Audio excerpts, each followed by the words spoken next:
Palakpakan naman natin siya. Next natin ang ibon in 3, 2, 1, go!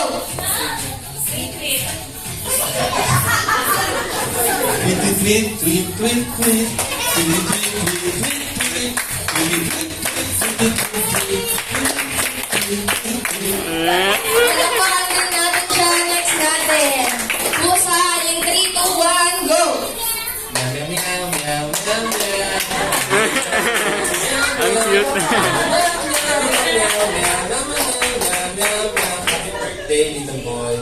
Palakpakan din natin siya. Ang last, ang ating kambing. In 3, 2, 1, go!